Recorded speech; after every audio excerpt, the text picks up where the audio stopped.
कई अघोर उपाय होते थे तंत्र शास्त्रों के और कुछ होम्योपैथी टाइप के ऐसे खतरनाक उपाय। तो इस उपाय से स्वस्थ हो जाएंगे। गांधी जी एकदम सदमे में आ गए। बहुत माने विचित्र बात है, सांप है लेकिन है तो जीव ना, मैं कैसे मारूं।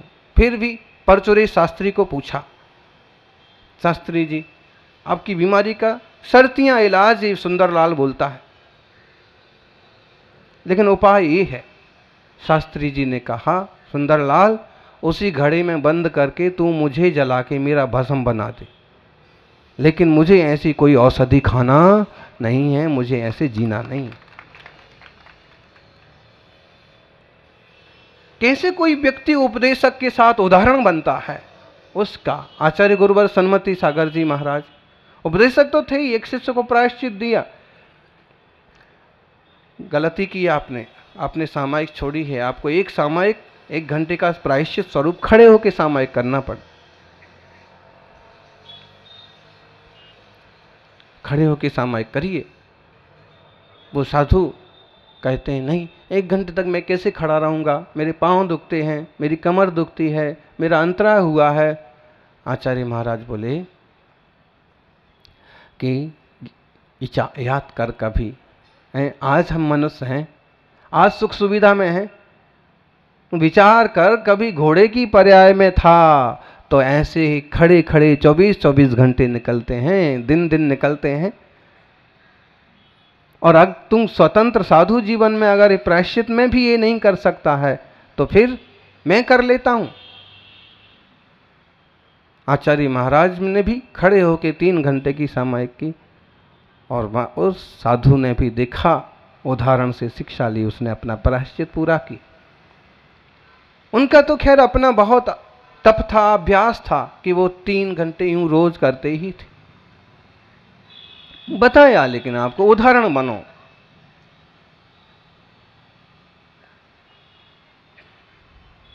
कह देते हैं अपन भाई क्षमा करना, उदाहरण बनो, खुद बनो। हम क्षमा करते, काम करने में हम उदाहरण बन जाएं। बैर मत रखो, ये उपदेश हो गया। हम उदाहरण बन जाएं। जिन काका से, जिन दादा से हमारी बरसों से बात नहीं हुई, जरूरी अवसर पर हम उनके काम आ जाएं, उदाहरण बन जाएं। दान करना चाहिए, सब लोग दान करो। देखो अभी जरूरत है, यहाँ पर एक बड़ा त्यागी भवन बनना है, संत भवन बनना है, और सब लोगों को कम से कम 1-1 रूम लिखवाना चाहिए। ठीक है ना, एक कहना हो गया, उपदेश हो गया। संचालक जी ने, अध्यक्ष जी ने एक उपदेश दिया, एक प्रोत्साहित किया। लेकिन उदाहरण, सबसे पहले 1 कमरा मेरे परिवार की तरफ से लिखो संत भवन में, ताकि त्यागियों को आसानी से हम यहाँ पर विश्राम करवा सकें। ये हो गया उदाहरण। बहुत सारी चीजें हैं, आपको उदाहरण के लिए भी उदाहरण देने की क्या जरूरत है। फिर भी हम उपदेशक की बजाय उदाहरण बने। सब चुप रहो, सब चुप रहो, सब मौन रहो। और जब सब चुप रहो, सब चुप रहो, 10 लोग जब बोलते ना चुप चुप चुप, तो चुप चुप करना ही वो शोर हो जाता है। ये तो उपदेश हुआ, उदाहरण नहीं हुआ। उदाहरण ये होता कि मौन, मौन से ही उपदेश दो। मौन,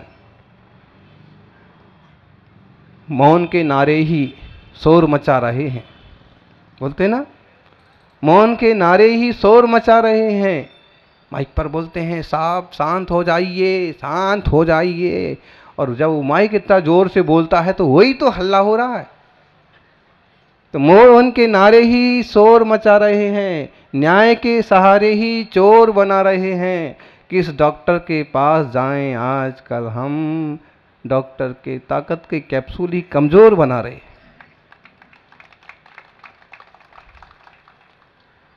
ताकत के कैप्सूल कमजोर बनाएंगे तो अब बताओ डॉक्टर साहब के पास कौन जाएगा। लेकिन ऐसा हो रहा है कि हम मौन के नारे लगाते हैं तो शोर हो जाता है, न्याय की बात करते हैं और अच्छे आदमी को भी चोर बना देते हैं। विचित्र है युग। ऐसे युग में हम खुद एक अच्छे उदाहरण बने, अच्छे मार्ग पर चलें। ज्ञानियों, अपन सभी भावना सारूप के अंतर्गत भारे भावना पर सुन रहे हैं, और जिसमें अनित्य, असरण, संसार, एकत्व, अन्यत्व भावना, अश्रव भावना, असुचि भावना, संबर भावना। संबर मतलब कर्मों का निरोध कैसे हो। आप कहोगे ये तो मुनिराज करेंगे। मुनिराज तो करें, लेकिन आप लोग भी तो कुछ करो।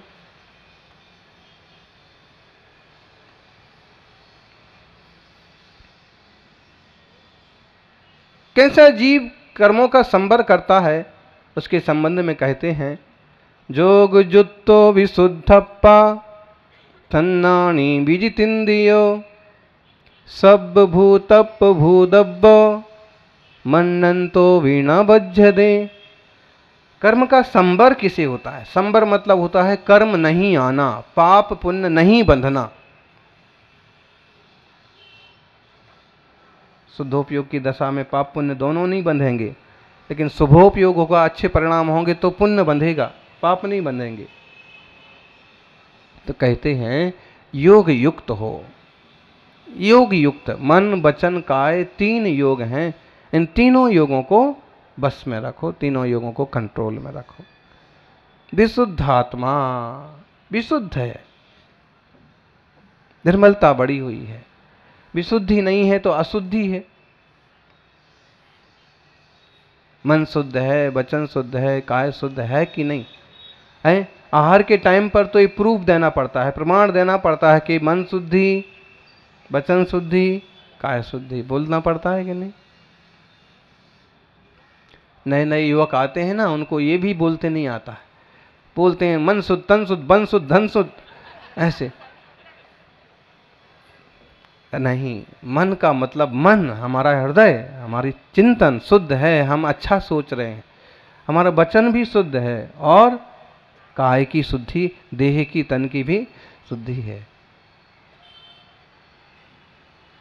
तो योग युक्त हो, इन तीनों योगों को कंट्रोल किया हो, तीनों योगों को जीतने वाला हो।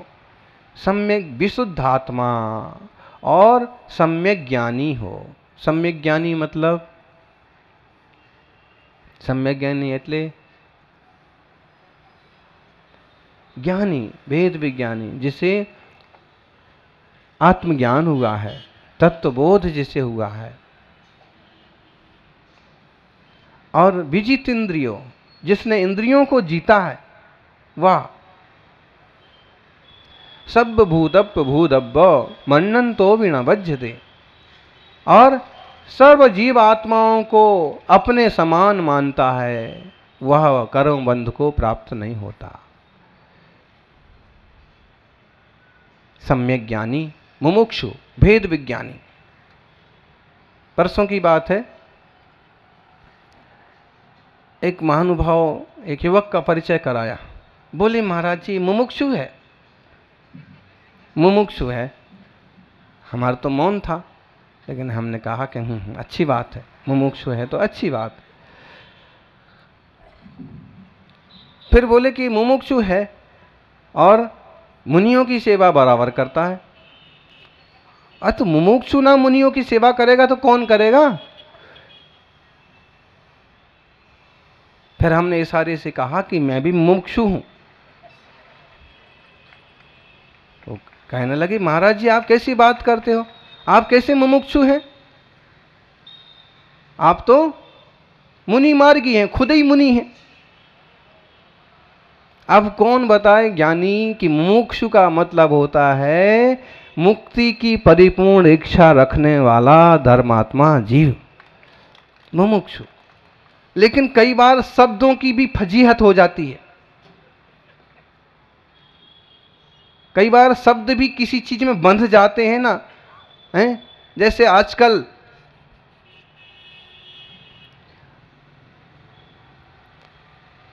कुछ शब्द यूं बदनाम हो जाए, जैसे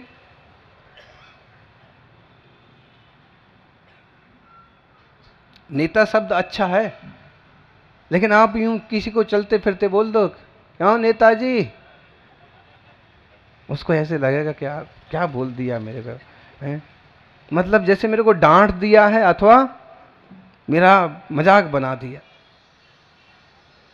अच्छा शब्द है, लेकिन कुछ लोगों की लापरवाही से आज उसकी वैल्यू कम हो रही। वास्तव में मुमुक्षु मतलब आचार्य समंतभद्र ने भगवान आदिनाथ को मुमुक्षु कहा। मुमुक्षु रिक्षा कुकुलादिरात्मान प्रभो पब्राज सहस्नुरच्युतः। मुमुक्षु हैं ये, हमने कहा बहुत अच्छी बात है। आप गृहस्थ आश्रम में युवक होकर के भी मुमुक्षु है, बहुत अच्छी बात है ये तो। मुमुक्षु का मतलब है मोक्ष की इच्छा रखने वाला, मुक्ति की भावना रखने वाला, सम्यक दर्शन ज्ञान चारित्र को समझने वाला, स्वीकारने वाला जीव। नाम के मुमुक्षु नहीं होना। वो पंथवाद का कीचड़ इतना गंदा हो रहा है आजकल सब तरफ है कि यूं लकीर के फकीर हैं। गंभीरता, धीरता, आज्ञा, अनुशासन, ये कोई मतलब समझ में नहीं आता। अवसर, ये समझ में नहीं आता। थोड़े से लोग मिलते हैं जो उदार होते हैं और अपने जैसे धर्मात्माओं की क्रियाओं को, विधि को, मान्यताओं को सहन करते हैं, साथ में लेके चल पाते। वरना ऐसे ढीठ होते हैं। पंथवाद का जहर भी बड़ा खतरनाक होता है, बहुत खतरनाक होता है। हम मर जाएंगे लेकिन ऐसा नहीं करेंगे, ऐसा नहीं होने देंगे।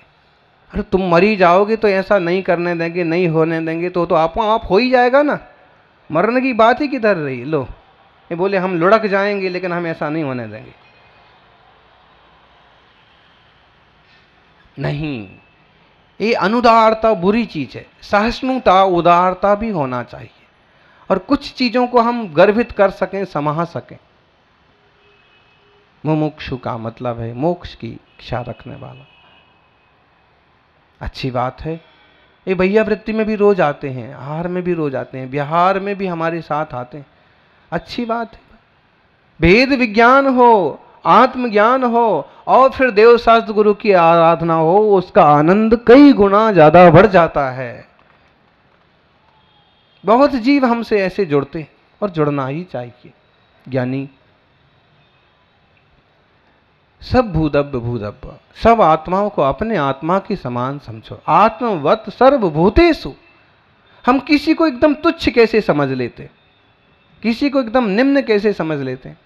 नहीं, हमारा जैसा आत्मा वैसा उसका आत्मा। सुनने में थोड़ा अटपटा लगेगा, लेकिन एक बात ध्यान रखो, कभी 24 घंटे में, कभी एक महीने में अपनी पत्नी में भी भगवान देख लिया करो।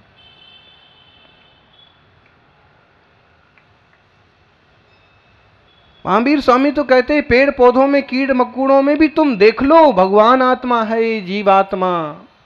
आज इसकी पर्याय ऐसी हो रही है, आज इसकी योनि ऐसी। तुम तो ऐसे हो कि अपने आप को धर्मात्मा कहते हो और सामने वाले धर्मात्मा को भी सहन नहीं कर पाते हो।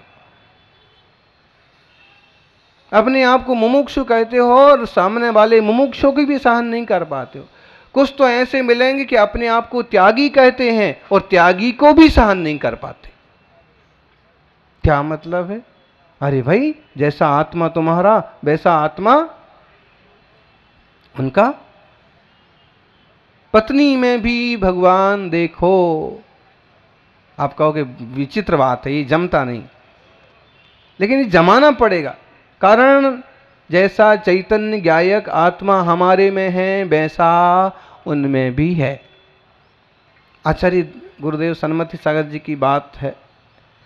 ये जयपुर में उनकी तपस्या तो जहाँ जाते थे लोगों को आकर्षित करती ही थी। एक अचंभा होता था कि कैसे करते हैं, कैसे चलते हैं। अभी आपको माता जी ने बताया, दिगंबर मुनियों को देख करके एक जेंटलमैन और सोच में पड़ गया। ऐसी भयंकर सर्दी में जहाँ मैं पूरी तरह से कपड़ों से लदा हूँ, एक कैसे नंगे बदन चलते हैं। और 2 किलोमीटर तक साथ में चलता रहा देखने के लिए।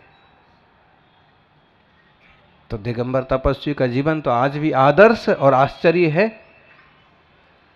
उनके लिए भी। उसी में कोई महिला उनके पास पहुंच गई, लेकिन जैसा उनका अपना मन था आचार्य महाराज का, उसी ढंग से सवाल जवाब, उसने नमस्कार किया अपने ढंग से।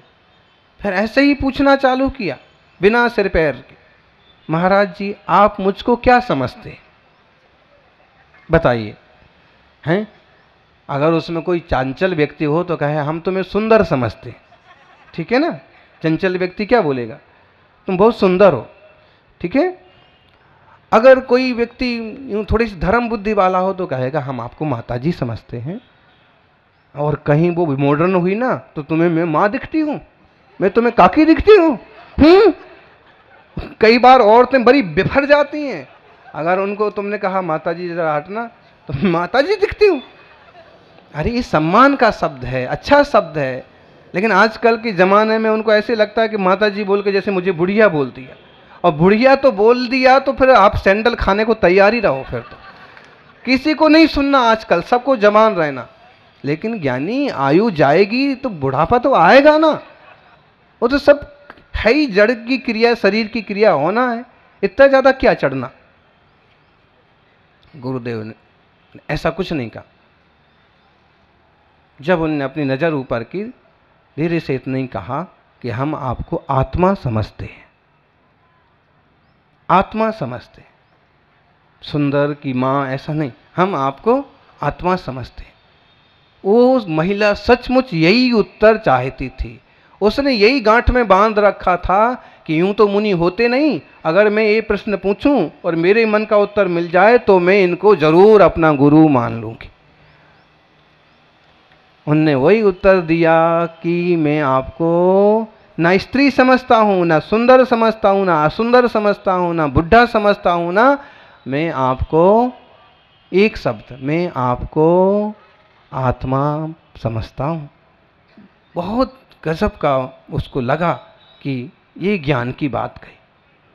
उनको उसी टाइप का अभ्यास था, हम सब आत्मा हैं, चैतन्य आत्मा ज्ञायक है, शरीर की उसमें नहीं रहना है, शरीर तो शरीर है, हैं? ए नात्मानुभूय हो मात्मन नैवात्म नात्मनि सोहम न तन्न सानासो।